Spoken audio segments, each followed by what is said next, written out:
Now it's recording. It's recording now. All right. Let's pray. Jesus, we thank you so much for your presence. We thank you so much that you simply just speak to us, even though we don't deserve any of it. I just ask today that you would calm the nerves of everybody that's speaking today, and that you would simply just speak through us, speak through the word, speak through your word, and just be with us today. In your name we pray. Amen. Amen. So for those of you who have your Bibles today, go ahead and turn to Daniel chapter 6. Daniel chapter 6 is where we're going to be today. So how many of you guys have ever heard of the term reality TV? I'm pretty sure everyone has to have heard of that. Reality TV. So the title of my message today is Reality Faith. So kind of put it in perspective. Today we're going to be looking at Daniel and the Lion's Den, one of the most famous children's stories that you get taught, and it's great. But today, before I start, I want to tell you a little story about my dad. So my dad, much like most of your parents, for those of you, some of you, he went to life or came down here. But before he actually came down, he was telling me about. He was at one of these family reunions, family gatherings, and he was telling people what his plan was for his life. Because everyone was asking him, so Rick, you're young, what do you want to do with your life? Or where do you want to go? Do you have any aspirations? And he told them, I want to go to Life, at the time, Bible college, and I want to be a preacher.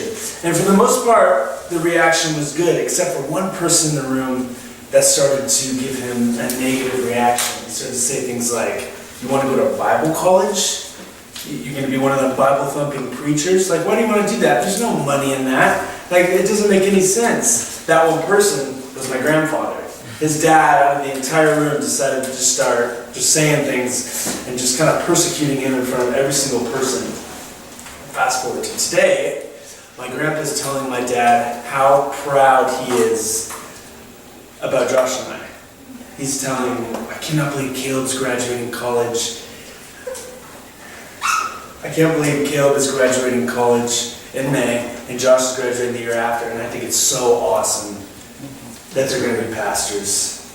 But it's a 9-day difference from what he told my dad. In the beginning, it was like, what are you doing? And then now this is awesome. And it's all because of what he's seen through my dad's life, through my dad's ministry, the power of, just being a pastor, what that means for your family. So in the same formula that kind of rests on that narrative, we also see in this passage in Daniel chapter 6. See, I think we know this, the road for all believers is never easy. And when Jesus came, he said, just because you with me and you declare, I'm your Lord and I'm your King, your life is going to be hard. It's not going to be easy. And in John 16:33, it just says it very plainly. You're going to have trials, you're going to have distress, and then the biggest one, you're going to suffer in life. See, in Daniel 6, we see that Daniel actually, in some shape or form, faced exactly what my dad faced in the situation that he was in. No, my dad was not thrown into a lion's den, but the persecution and the outcome of what he faced is similar. You see, throughout it all, Daniel remained committed to who his God was. He remained committed, and despite being faced literally with these cats that were about to tear him to shreds, he never wavered. He always trusted. There are 3 things that we're going to see about the reality of our faith throughout this message. But let's get into the text. So Daniel chapter 6, we're going to be in verses, the whole chapter, but right now, verses 1 through 5, it says, it pleased Darius to appoint 120 satraps to rule throughout the kingdom, with 3 administrators over them, one of whom was Daniel. The satraps were made accountable to them, so that the king might not suffer loss.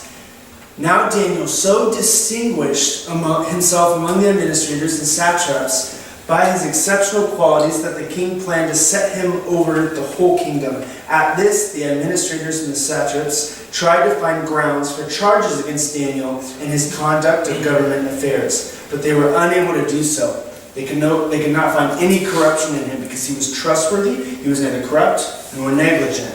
Finally, these men said, "We will not find any basis for charges against this man Daniel unless it has something to do with the law of his God." So we're going to fast forward, actually rewind to the beginning of the book of Daniel. So basically what happens is God allows Jerusalem to fall and besieged by the king Nebuchadnezzar. Nebuchadnezzar comes up, he's from Babylon, he takes over and besieges the entire nation.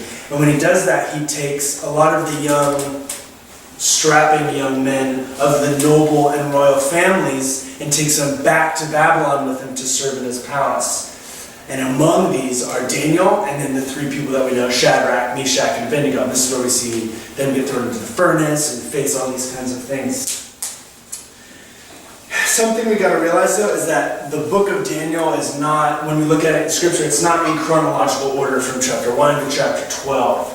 See, chapter 6 is actually, if you put it in chronological order, it's actually more so at the end. So you have chapters 1 through 9 and they're sporadically placed. But it goes chapters 6 and then 10, 11, and 12. And so what that means for us is we see that Daniel's actually, he's an old man, and I never knew this. He was actually 80 years old when he was thrown into the lion's den, which is a lot different than what we teach people, especially in kids' church, because we view people like 20 years old and he's getting thrown in there. So what this means then is that at this point in Daniel's life, he's very established. He's a man of integrity. He's a man who lives his life above reproach, and people know him by this. And the king saw that, and that's why the king was like, I'm going to put this dude, I'm going to put him above every single thing. Also, the government officials knew this, and this is why they planned to trap him in the one thing that they knew they could, which is his faith. So in verse 6 it says, "So these administrators and satraps went as a group to the king and said, 'May King Darius live forever. The royal administrators, prefects, satraps, and advisors and governors have all agreed that the king should issue an edict and enforce the decree that anyone who prays to any god or human being during the next 30 days, except to you, your majesty, shall be thrown into the lion's den. Now, your majesty, issue the decree and put it in writing so that it cannot be altered, in accordance with the law of the Medes and the Persians, which cannot be repealed.'" So King Darius put the decree in writing. First thing we got to realize, lions don't live in dens. This is not my first point, this is a little bit of historical context. They don't live in dens. I want to make that known. They don't live in dens. There's only one time where we really even see lions in captivity, and that's in zoos. But in the ancient Near Eastern kingdom, they don't have zoos. Capturing lions was actually done during the reign of any monarch. And killing lions was actually considered a sport of the kings, and it showed a royal proof of power. So kings would go out, they would kill, they would capture lions, and then they would come and they would put them in dens or enclosed and capped in these like cages of sorts. And so this is actually a form of capital punishment. What he's saying is, okay, this is a decree. You're not going to worship anyone except for me, and if you do, the federal government's going to come after you, and you're basically dead. You're just going to get torn apart brutally by giant cats. So now that we kind of get that context, let's read verse 10 and let's see how Daniel responds.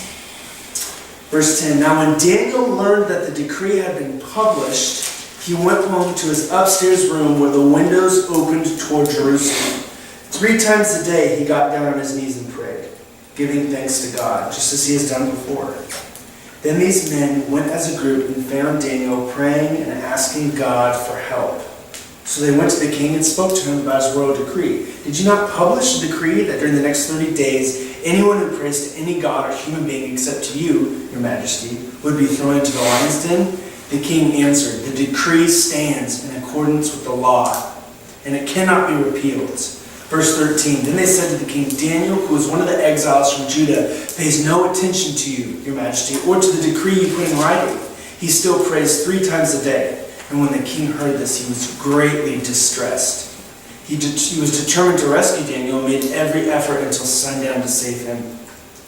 Then the men went as a group to King Darius and said to him, 'Remember, your majesty, that according to the law, no decree or edict that the king issues can be changed.'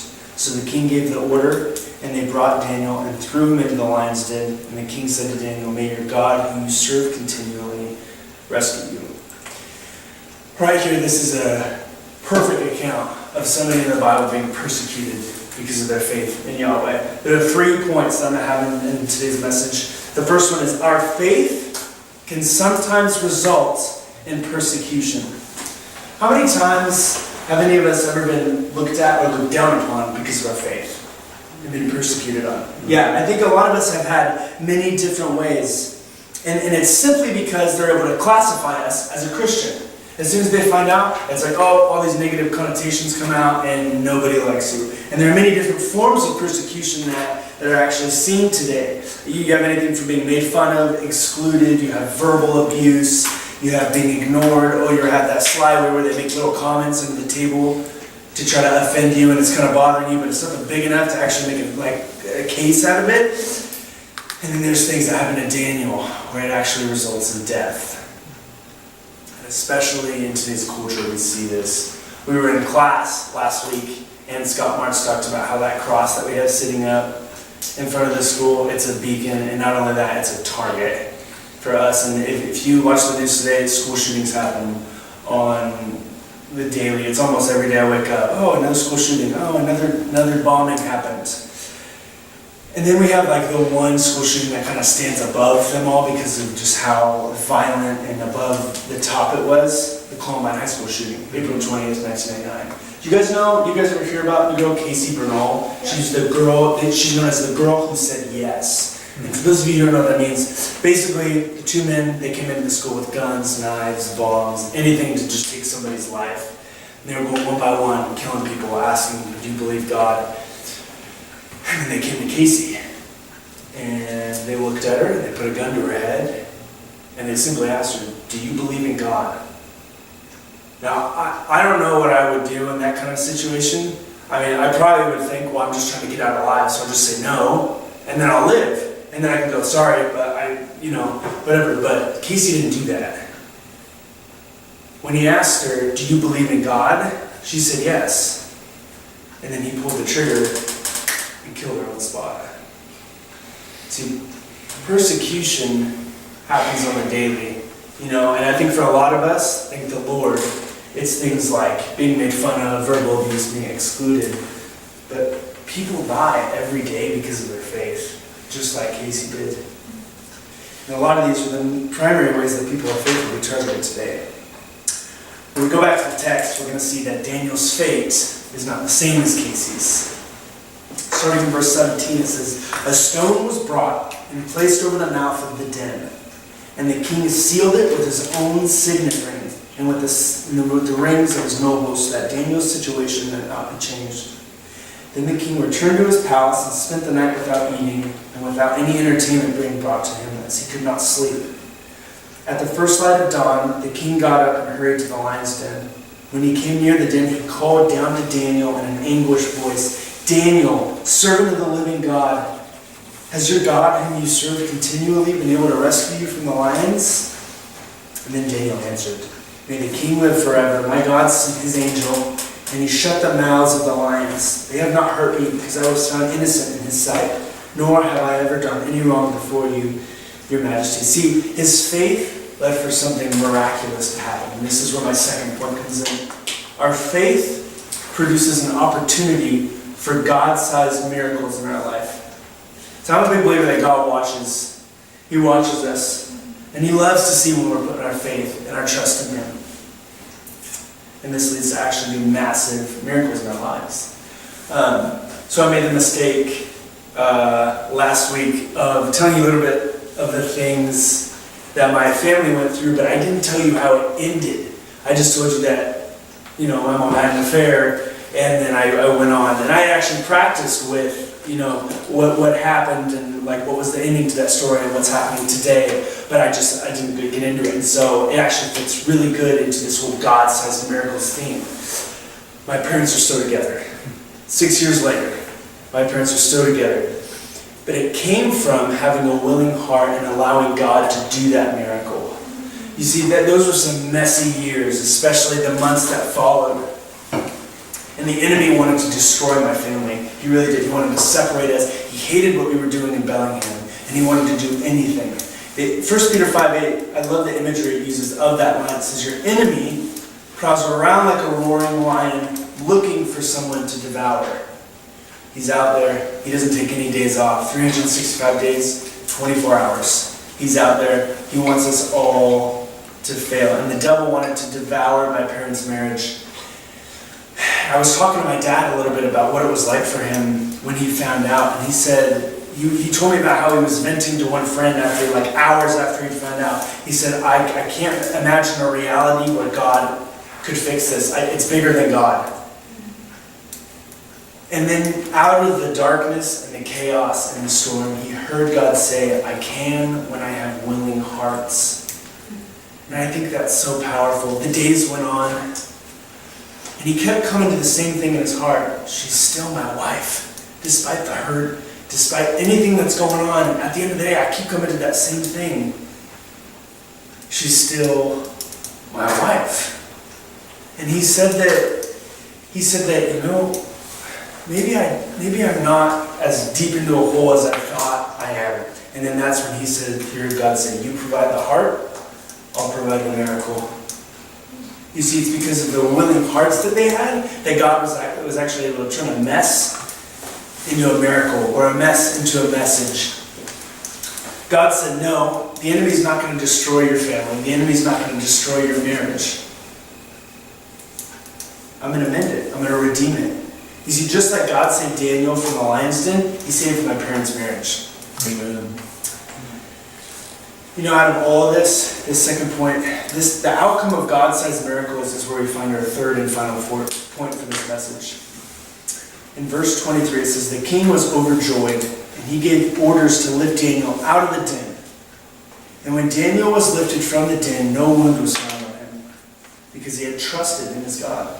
At the king's command, the men who falsely, I love this, I don't know if it's just righteous judgment or whatever, but at the king's command, the men who falsely accused Daniel were brought in and thrown into the lion's den, along with their wives and their children. And before they reached the floor of the dens, the lions overpowered them and crushed all their bones. Then King Darius wrote to all the nations and people of every language in all the earth and said, may you prosper greatly. I issue a decree that in every part of my kingdom, people must fear and reverence the God of Daniel, for he is the living God. He endures forever. His kingdom will not be destroyed. His dominion will never end. He rescues and he saves. He performs signs and wonders in the heaven and on the earth. He has rescued Daniel from the power of the lions. My third and final point is this. Our faith can bring God glory. You see, it was because of the faith that Daniel had that God ended up getting all the glory from everything that happened. I've heard the story hundreds of times, and not once did I ever realize that everyone in the kingdom now had a decree over their head that said, hey, you worship Yahweh. So to kind of bring it back to kind of everything that my family had walked through, I said a little bit earlier that my parents took their mess and turned it into a message. And they ended up writing a book called Mended.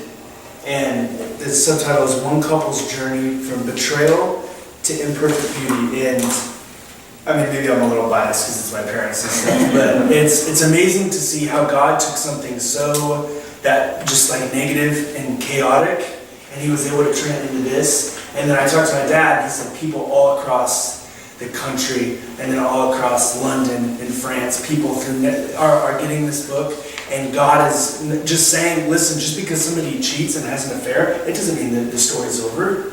I know that the culture might tell you, yeah, sorry, 50% of marriages end in divorce. But the message is that through faith and a willing heart, God can do anything. He can provide all the miracles. I spoke about John 16 earlier, and I said, in this world you'll have trials and distress and suffering. But then there's a second part to that verse. It says, take courage, for I have overcome the world. Amen. You see, our lives are never going to be easy. Jesus never promised that, and that's not the reality of the world we live in. But he does promise one thing, and he will always be with us. And in the end, his will always be done. There are three things that we see about the reality of faith. And that is that our faith can result in persecution, our faith can provide an opportunity for God-sized miracles, and our faith can bring God glory. I've been thinking a lot about how our generation in the church is dead for the most part. And I believe that if you and I both walk out of here today with the faith that Daniel had, and people saw that, people would say, well, hold on a second, this is something. This is something better than anything the world could ever offer me. Thank you.